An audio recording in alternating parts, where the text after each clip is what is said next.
Next, we're going to turn to the debate over health care reform.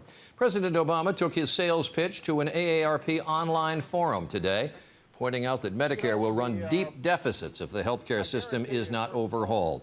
But on Capitol Hill, reforming the system has gotten bogged down. And so for a status report, we're going to turn to Jake Tapper, who joins us from the White House, and Jonathan Karl, who is up on Capitol Hill. And Jonathan, let me start with you. How are the negotiations going? They seem to have gotten bogged down, particularly in the Senate.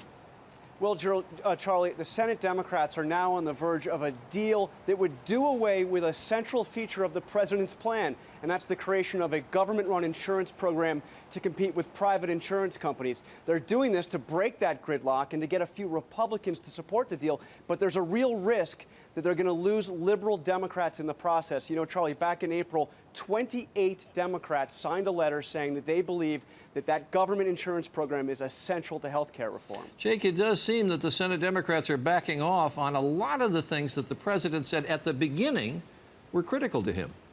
That's exactly right. And in fact, last week when the president was asked what his health care priorities are, he listed just two: bringing down the costs of health care and making sure that the bill is deficit neutral. This is a change from different priorities he mentioned. As recently as May, he was talking about universal coverage. So the president, as this process has gone forward, has recalibrated his priorities and expectations. So, Jonathan, why are the Democrats up on Capitol Hill so worried about getting this kind of bipartisan support that might put liberal Democratic votes at risk? Why do they want that bipartisanship when they have the votes to pass it by themselves? Well, Democrats have a Democrats problem. That's because not all Democrats are on board here, especially in the House, Charlie, where you have 52 moderate Democrats, the so-called blue dogs, who are saying right now that they believe this plan is simply too expensive. 52 Democrats. If they all voted against it, they simply couldn't pass the bill in the House. So, Jake, how confident is the White House that they're going to get something, and something that they actually truly can support?